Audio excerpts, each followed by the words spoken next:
Hello बच्चों, welcome back to our YouTube channel. आप लोगों का 12th क्लास का सेशन स्टार्ट हो चुका होगा।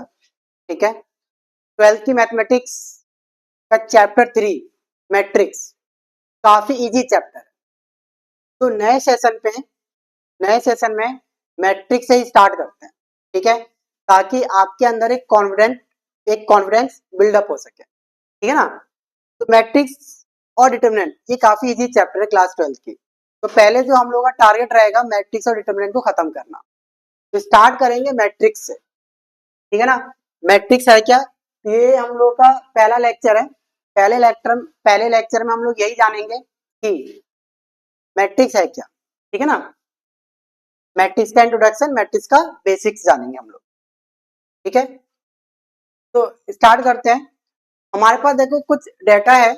डेटा क्या है कि राधा है 15 नोटबुक्स एंड 6 पेन्स, फौजिया है 10 notebooks and 2 pens, Simran has 30 notebooks and 5 pens. ठीक है ना। ये हमारे पास एक डेटा है। ठीक है, हमारे पास देखो बच्चों जो भी डेटा होता है हमारी कोशिश ये रहती है कि हम उस डेटा को एक अच्छे तरीके से प्रेजेंट कर पाए, ताकि उसको समझना आसान हो जाए, उसको उसको एनालाइज करना आसान हो जाए। तो ये हमारे पास एक डाटा था। हमने क्या किया, इसको और थोड़ा सिंपलर वे में अरेंज कर दिया। हमने इसको देखो कैसे अरेंज कर दिया। देखो यहाँ पे हमने नोटबुक्स लिखे हैं सारे, और यहाँ हमने पेन्स लिखा है। यहाँ राधा, फौजिया, सिमरन। राधा के पास 15 नोटबुक्स 6 पेन्स, फौजिया के पास 10 नोटबुक्स 2 पेन्स, सिमरन के पास 30 नोटबुक्स और 5 पेन्स। ठीक है ना। तो ये जो रिप्रेजेंटेशन है, ये रिप्रेजेंटेशन इस डेटा से और भी ज्यादा बेटर है। ठीक, हमने क्या किया, इसको थोड़ा और सिंपल बनाया। हमने क्या किया, इसको थोड़ा और सिंपल बनाया। हमने क्या किया, इसको एक रेक्टेंगुलर फॉर्मेट देने की कोशिश की, और हमने क्या किया कि इसको इस तरीके से अरेंज कर दिया। 15, 10, 13, 6, 2, 5। है ना। हमने इसको इस तरीके से अरेंज करने की कोशिश की। है ना। ये जो अरेंजमेंट है, इस डेटा को अरेंज करने का ये जो तरीका है, ठीक, इस डेटा को लिखने का ये जो तरीका है, इसी को हम लोग बोलते हैं क्या, मैट्रिक्स बोलते हैं। क्या बोलते हैं इसे, मैट्रिक्स बोलते हैं। ठीक है ना, क्या बोलते हैं इसे, मैट्रिक्स बोलते हैं। तो देखो अब मैट्रिक्स का मतलब क्या है। मैट्रिक्स का देखो मीनिंग ये होता है बच्चों, मैट्रिक्स का मीनिंग ये होता है रेक्टेंगुलर फॉर्मेट। Rectangular format. ठीक है ना। मैट्रिक्स का मतलब होता है रेक्टेंगुलर फॉर्मेट। तो देखो हमने इसे एक रेक्टेंगल फॉर्म में कन्वर्ट कर दिया। ठीक है ना, अरेंज कर दिया। जिसमें देखो ये जो हॉरिजॉन्टल लाइन है, ये जो हॉरिजॉन्टल लाइन है इसे रो बोलते हैं। इसे क्या बोलते हैं, रो। ये हमारा रो 1 है। ठीक, ये हमारा रो 2 है। ये क्या है, रो 2 है। ये क्या है, रो 3 है। ये क्या है, रो 3 है। ठीक, अच्छा, तो यानी हॉरिजॉन्टल लाइंस को हम रो बोलते हैं। ठीक है ना। कितने रो है यहाँ पे, 3 रो है। ये जो वर्टिकल लाइंस हैं, ये जो वर्टिकल लाइंस है इसे कॉलम बोलते हैं। ये कॉलम 1 है। ठीक, ये कॉलम 1 है। ये क्या है, कॉलम 2 है। ठीक है ना, ये क्या है, कॉलम 2 है। ठीक है ना। कितने कॉलम है बच्चों यहाँ पे, यहाँ पे 2 कॉलम है। ये फर्स्ट कॉलम, ये सेकंड कॉलम। ठीक है ना। इतना क्लियर हो गया होगा। अब देखते हैं यहाँ से मैट्रिक्स के बारे में। ठीक, तो मैट्रिक्स क्या है बच्चों, a matrix is an ordered rectangular array of number और फंक्शंस। पहले देखो ऑर्डर्ड की मीनिंग जान लेते हैं। ऑर्डर्ड का मतलब होता है किसी स्पेसिफिक तरीके से चीजों को अरेंज करना। फॉर एग्जाम्पल, अगर अगर आपके क्लास टीचर आपकी सीट को एक जगह फिक्स कर देते हैं कि इस सीट पे केवल एक पार्टिकुलर स्टूडेंट ही बैठेगा, तो इसका मतलब है कि आप एक ऑर्डर्ड वे में बैठे हैं। ठीक, ऑर्डर का मतलब होता है एक स्पेसिफिक तरीके से अरेंज्ड होना। ठीक है ना। ये रेक्टेंगुलर क्या होता है, रेक्टेंगल फॉर्मेट। एरे का मतलब अरेंजमेंट। तो देखो ये जो फॉर्मेट है कैसा, ये रेक्टेंगुलर ही है। ये कैसा अरेंजमेंट है, रेक्टेंगुलर अरेंजमेंट। अरेंजमेंट को यहाँ पे क्या बोला गया, एरे बोला गया है। तो एक मैट्रिक्स नंबर्स और फंक्शंस का एक ऑर्डर्ड रेक्टेंगुलर अरेंजमेंट होता है। ठीक है ना। इसके अंदर ये जो हमने लिखे हैं इसे एलिमेंट, ऑब्जेक्ट या एंट्रीज कहा जाता है। ये एलिमेंट या तो नंबर्स हो सकते हैं या फिर फंक्शंस हो सकते हैं। देखो अलग अलग एग्जांपल लिए हमने। ये हमने जो मैट्रिक्स लिया है केवल रियल नंबर्स का लिया है। हमने इसमें देखो यहाँ पे एक वेरिएबल भी इंसर्ट किया हुआ है, ठीक है। यहाँ हमने ट्रिग्नोमेट्रिक फंक्शन और कॉम्प्लेक्स नंबर भी लिया हुआ है। तो मैट्रिक्स के अंदर ये जो एलिमेंट होते हैं, ये एलिमेंट कोई नंबर या कोई फंक्शंस हो सकते हैं, ठीक है ना। ठीक है, ये इन्हें एंट्रीज, एलिमेंट या ऑब्जेक्ट कहा जाता है। इसमें कितने एंट्रीज है, इसमें कितने एलिमेंट है, इसमें 4 एलिमेंट है, ठीक। इस मैट्रिक्स में कितने हैं, 4 है, ठीक है ना। मैट्रिक्स को कैसे रिप्रेजेंट करते हैं, मैट्रिक्स को इंग्लिश अल्फाबेट के कैपिटल लेटर से प्रेजेंट किया जाता है।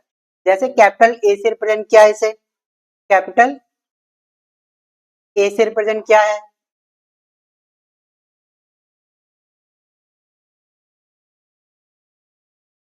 ये कैपिटल ए से रिप्रेजेंट किया है, कैपिटल बी से रिप्रेजेंट किया है, कैपिटल सी से रिप्रेजेंट किया है। तो मैट्रिक्स को हम लोग इंग्लिश अल्फाबेट के कैपिटल लेटर से रिप्रेजेंट करते हैं, ठीक है ना। क्लियर है, ये है। बात करते हैं अब ऑर्डर ऑफ मैट्रिक्स क्या होता है, ठीक है ना। ऑर्डर ऑफ मैट्रिक्स क्या होता है, तो देखो बच्चों की ऑर्डर ऑफ मैट्रिक्स क्या होता है कि अगर किसी मैट्रिक्स में m रोज हैं और n कॉलम है, ठीक, तो मैट्रिक्स का ऑर्डर क्या होता है, m बाय n, जिसको लिखते हैं हम लोग m क्रॉस n लिखते हैं। इसको पढ़ा कैसे जाता है, read as m by n, ठीक है। फॉर एग्जाम्पल इसमें कितने रोज हैं, 1 2 3, 3 रोज हैं। कॉलम कितने हैं, 3 कॉलम है, 1 2 सॉरी 3 कॉलम है, 1 2, कॉलम 2 है, रो 3 है। तो हम इसे कैसे, इसका ऑर्डर कैसे होगा, रो बाय कॉलम लिखना होता है। हमें क्या लिखना होता है, रो बाय कॉलम, पहले रो फिर कॉलम, ठीक है। 3 रो 2 कॉलम है ना, यानी 3/2 की मैट्रिक्स है। कितनी, 3/2 की मैट्रिक्स है। पहले रो लिखना है फिर कॉलम लिखना है, ठीक है। इस तरीके से हम इसको लिखते हैं। तो जो ऑर्डर होता है किसी मैट्रिक्स को जब हम स्टैंडर्ड फॉर्मेट में लिखते हैं तो उसके ऑर्डर को इस तरीके से यहाँ ऐसे लिख दिया जाता है, ठीक है। ओके, तो ऑर्डर आप लोग समझ गए। ऑर्डर क्या होता है, अगर हम पिछले एग्जांपल्स में देखें तो इसका देखो बच्चों कितना ऑर्डर है,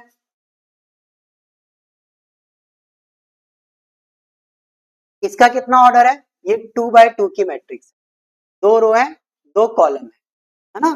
इसका कितना है बच्चों, 2 रो है और सॉरी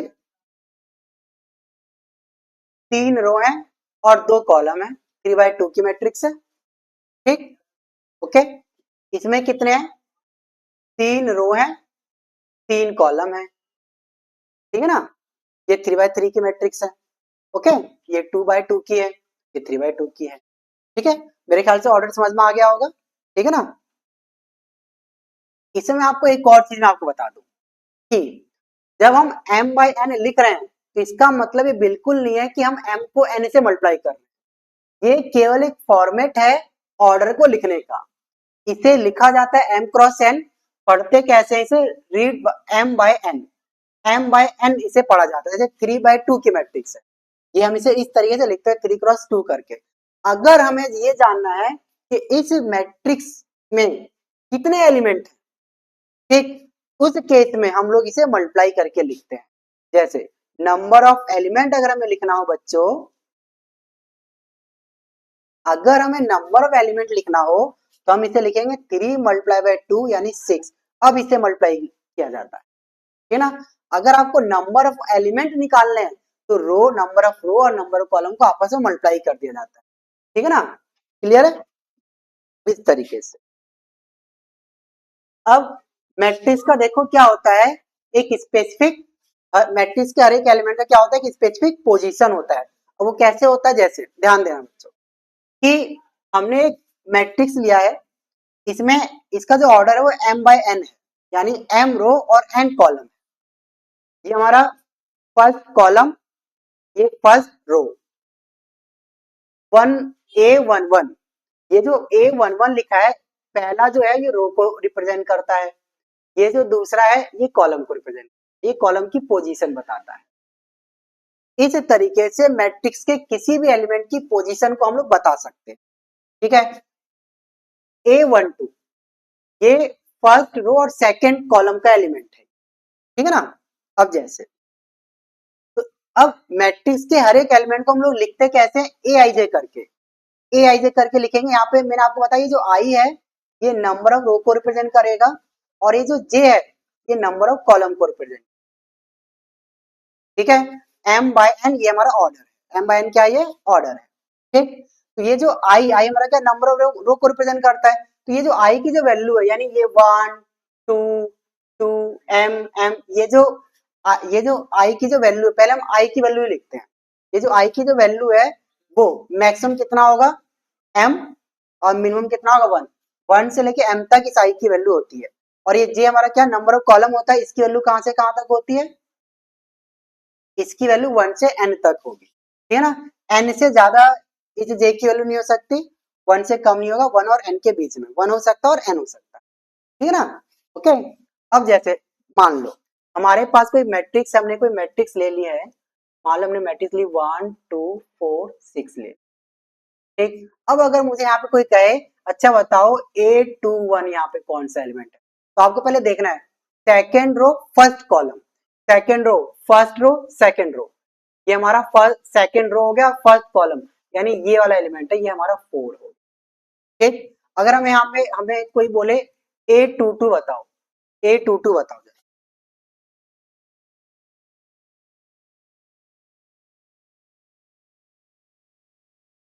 अगर हमें यहाँ कोई बोले अच्छा बताओ A22 बताओ, ठीक है ना, तो सेकेंड रो और सेकेंड कॉलम क्या हो जाएगा 6 हो जाएगा, ठीक है ना, क्लियर है। तो इस तरीके से हम किसी भी एलिमेंट की पोजीशन को बता सकते हैं, ठीक है ना। तो हर एक एलिमेंट की अपनी एक पोजीशन होती है और इसी को बोला जाता है ऑर्डर, क्योंकि हर एक एलिमेंट की एक फिक्स पोजीशन होती है, ठीक है ना। अब मैट्रिक्स के कितने टाइप्स होते हैं, देखो बच्चों कई बच्चे मैट्रिक्स और मैट्रिसेस में कंफ्यूज रहते हैं। तो मैं आपको बता दूं कि ये जो मैट्रिक्स है ये सिंगुलर वर्ड है, ठीक है, और ये जो मैट्रिसेस है ये प्लूरल वर्ड, और कोई अंतर नहीं है, ठीक है ना। मैट्रिक्स कितने टाइप के हैं, कॉलम मैट्रिक्स पढ़ना है अपने को, रो मैट्रिक्स पढ़ना है, स्क्वायर मैट्रिक्स पढ़ना है, डायगोनल मैट्रिक्स पढ़ना है, स्केलर मैट्रिक्स पढ़ना है, आइडेंटिटी मैट्रिक्स और जीरो मैट्रिक्स पढ़ना है, ठीक है ना। अब वन बाय वन इनके बारे में जान लेते हैं। कॉलम मैट्रिक्स क्या होता है बच्चों, कॉलम मैट्रिक्स क्या होता है, ठीक है। तो कॉलम मैट्रिक्स देखो क्या होता है कि एक ऐसा मैट्रिक्स जिसमें केवल एक कॉलम हो, नंबर ऑफ रो जितना भी हो, नंबर ऑफ रो जितना भी हो, कॉलम केवल एक होना चाहिए, ठीक है ना। इस टाइप के जो मैट्रिक्स होते हैं उनका जो ऑर्डर होता है वो m/1 की होती है, वो कितनी होती है m/1 की होती है, ठीक है ना, कितने की m/1 की होती है। ये एक कॉलम मैट्रिक्स है, ठीक है ना, कॉलम एक है, रो कितने 3, ये 3/1 की है, ठीक है ना। ये कितने की है 2/1 की है, ठीक। अगर हम 1/1 की भी अगर कोई मैट्रिक्स अगर हम ले लें, मान लो अगर हमने 1/1 की अगर हमने कोई मैट्रिक्स ले ली, मान लो हमने ये ले लिया, ये 1/1 की है, 1 रो 1 कॉलम, तो इसे भी क्या बोला जाता है कॉलम मैट्रिक्स बोला जाएगा, ठीक है। इसी में जान लेते हैं रो मैट्रिक्स क्या होता है, इसी में जान लेते हैं कि रो मैट्रिक्स क्या होता है, ठीक है। अब जैसे कॉलम मैट्रिक्स में एक कॉलम होता है, ऐसे रो मैट्रिक्स में केवल एक रो होता है, एक रो होता है। तो ऐसी कोई मैट्रिक्स जिसमें केवल एक सिंगल रो हो उसे हम लोग क्या बोलेंगे रो मैट्रिक्स बोलेंगे, और उसका जो ऑर्डर होता है वो हमेशा 1 क्रॉस m टाइप का होता है, 1 क्रॉस n टाइप का होगा, एक रो होगा, जैसे कि ठीक है ना। इसमें एक और एग्जांपल अगर हम ले लें, जैसे मान लो हमने लिखा 1 -1, ये 1/2 की मैट्रिक्स, ठीक है ना। ध्यान देना अगर मैं 1/1 की अगर कोई मैट्रिक्स ले लूं, अगर 1/1 वन की अगर हम कोई मैट्रिक्स ले लें तो वो भी क्या होगा, रो मैट्रिक्स हो। ठीक है, क्लियर है, इस तरीके से, ठीक है ना, कॉलम मैट्रिक्स और रो मैट्रिक्स समझ गए। ठीक है, स्क्वायर मैट्रिक्स क्या होता है बच्चों, स्क्वायर मैट्रिक्स एक ऐसा मैट्रिक्स जिसमें नंबर ऑफ रो और नंबर ऑफ कॉलम दोनों बराबर होते हैं, इसे हम लोग बोलते हैं स्क्वायर मैट्रिक्स बोलते हैं। जैसे इसका ऑर्डर बताओ जरा बच्चों, दो रो है दो कॉलम है, 2 by 2 की मैट्रिक्स है, ये स्क्वायर मैट्रिक्स है। इसका ऑर्डर क्या है, 3 रो है 3 कॉलम है, 3 by 3 का है। देखो, पहला रो, सेकेंड रो, थर्ड रो, ठीक है, column, first column, second column, third column, तो कितने का हो गया, 3 × 3 का हो गया, है ना, ये ना, इसे हम लोग बोलते हैं स्क्वायर मैट्रिक्स बोलते हैं। ठीक है, डायगोनल मैट्रिक्स जान लेते हैं बच्चों, डायगोनल मैट्रिक्स क्या होता है। ठीक है, डायगोनल मैट्रिक्स एक स्क्वायर मैट्रिक्स होगा जिसे डायगोनल मैट्रिक्स बोलते हैं। डायगोनल मैट्रिक्स क्या होता है कि स्क्वायर मैट्रिक्स ही होता है, डायगोनल मैट्रिक्स क्या होता है कि स्क्वायर मैट्रिक्स ही होता है, बट उसके जितने भी नॉन डायगोनल एलिमेंट होंगे वो सब जीरो होंगे। नॉन डायगोनल एलिमेंट क्या होंगे, जीरो। नॉन डायगोनल एलिमेंट कहने का मतलब ये वाले जो एलिमेंट है, A11 वाले जो एलिमेंट AII,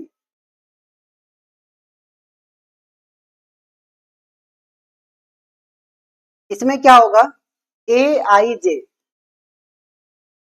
AIJ जो होगा वो जीरो होगा for all I is not equal to zero.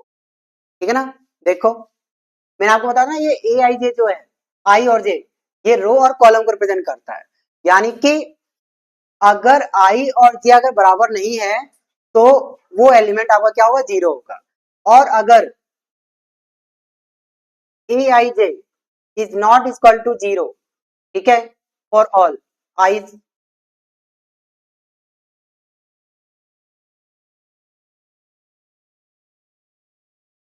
इसमें केवल आपको ध्यान ये देना है कि जो नॉन डायगोनल एलिमेंट होने चाहिए वो जीरो होने चाहिए, और जो डायगोनल एलिमेंट होते हैं वो नॉन जीरो होते हैं।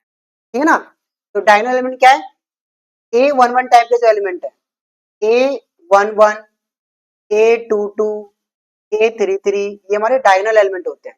यानी अगर I और J अगर बराबर है तो उसे क्या बोलते हैं, क्या बोलेंगे उसे, डायगोनल एलिमेंट बोलेंगे। और डायगोनल एलिमेंट को छोड़कर बाकी जितने भी एलिमेंट है वो सारे हमारे जीरो होते हैं, किसमें, डायगोनल मैट्रिक्स में। तो a square matrix is diagonal matrix if all its non diagonal element are zero. Diagonal element आपका कुछ भी हो, नॉन डायगोनल एलिमेंट क्या होने चाहिए, जीरो होने चाहिए। ये कुछ एग्जांपल्स है, देखो इसका ऑर्डर कितना है, ये 1 by 1 की है, इसका ऑर्डर कितना है, ये 2 by 2 का है, इसका ऑर्डर कितना है, ये 3 by 3 का है। ठीक है ना, ये है स्केलर मैट्रिक्स। क्या होता है scalar matrix, board exam point of view से काफी इंपॉर्टेंट है, ठीक है ना। स्केलर मैट्रिक्स क्या, एक डायगोनल मैट्रिक्स ही होता है, क्या होता है, एक डायगोनल मैट्रिक्स ही होगा, इसके जितने भी डायगोनल एलिमेंट होते हैं वो सारे इक्वल होते हैं। ये देखो सारे इक्वल है, √2 √2, ठीक है ना, ये सारे क्या होते हैं, डायगोनल एलिमेंट इक्वल होते हैं।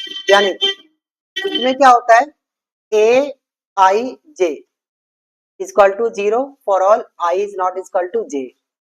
ठीक, इसका मतलब क्या है, नॉन डायगोनल एलिमेंट है वो जीरो होंगे, और जो डायगोनल एलिमेंट है AIJ, ये K होगा, ये क्या होगा, K यानी कोई कांस्टेंट होगा for all I equal to J, ठीक है ना। I इक्वल टू J लिखा है, इसका मतलब डायगोनल एलिमेंट है, तो डायगोनल एलिमेंट हमारा क्या होगा, कोई कांस्टेंट होगा, हमेशा इक्वल होगा। अगर एक में अगर 2 है तो सब में 2 होगा, ठीक है ना। ये होता है हमारा स्केलर मैट्रिक्स। आइडेंटिटी मैट्रिक्स क्या होता है कि अगर डायगोनल एलिमेंट को अगर हम 1 कर दें, जिस स्केलर मैट्रिक्स में डायगोनल एलिमेंट 1 हो जाए, बाकी सारे एलिमेंट 0 हो जाए, इसे क्या बोलेंगे, आइडेंटिटी मैट्रिक्स बोलेंगे। जैसे कि देखो ये 2 by 2 की मैट्रिक्स है, जो डायगोनल एलिमेंट है वो 1 है, ठीक है ना, और आइडेंटिटी मैट्रिक्स को I से रिप्रेजेंट करेंगे, और ये हमेशा एक क्या होता है, स्क्वायर मैट्रिक्स ही होता है, ठीक है ना। आइडेंटिटी मैट्रिक्स डायगोनल मैट्रिक्स भी होता है, स्केलर मैट्रिक्स भी होता है और वो स्क्वायर मैट्रिक्स भी होता है, ठीक है। इस तरीके से ये देखो, ये 3 by 3 का है, डायन एलिमेंट हमने 1 लिया है, ठीक है ना। एक और चीज क्या बोला है कि मैट्रिक्स मल्टीप्लिकेशन, अच्छा इसे आइडेंटिटी मैट्रिक्स क्यों कहा जाता है, इसलिए कहा जाता है, देखो बच्चों याद करो, एक होता है मल्टीप्लिकेटिव आइडेंटिटी होता है। जैसे अगर हम मल्टीप्लिकेटिव आइडेंटिटी की अगर हम बात करें, 2 के साथ अगर हम 1 मल्टीप्लाई करें तो 2 ही होगा, तो 1 हमारा मल्टीप्लिकेटिव आइडेंटिटी होता है। ऐसी मैट्रिक्स के केस में जो आइडेंटिटी मैट्रिक्स होता है वो मल्टीप्लिकेटिव आइडेंटिटी होता है। किसी भी मैट्रिक्स को अगर आपने ए से मल्टीप्लाई किया, किसी मैट्रिक्स को अगर आपने आइडेंटिटी से मल्टीप्लाई किया तो वो वही मैट्रिक्स आ जाएगा, ठीक है ना। तो मल्टीप्लिकेशन के केस में ये आइडेंटिटी मैट्रिक्स काफी इंपॉर्टेंट होती है और ये मैट्रिक्स का मल्टीप्लिकेटिव आइडेंटिटी कहलाता है, ठीक है ना। जीरो मैट्रिक्स क्या होता है, जीरो मैट्रिक्स एक ऐसा मैट्रिक्स होता है जिसकी सारी एंट्रीज क्या होती है, जीरो मैट्रिक्स क्या होती है, एक ऐसी मैट्रिक्स जिसकी सारी एंट्री क्या होती है, जीरो, ये जीरो होगी सारी, ठीक है ना, क्या होगी ये सारी जीरो होगी, ठीक है।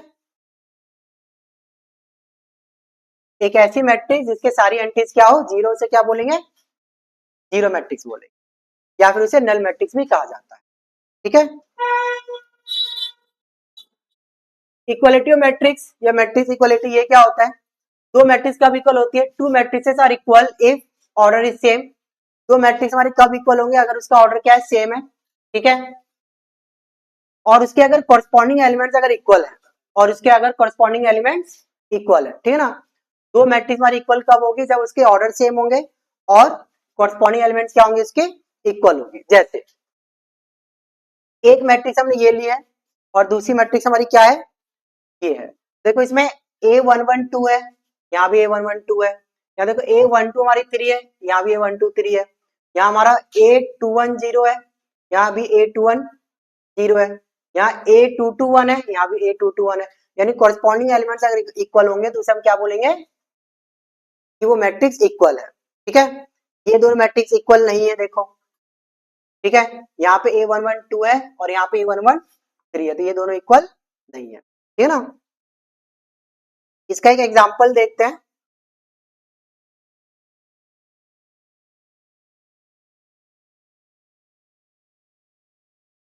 जैसे एक मैट्रिक्स हमने लिया ये,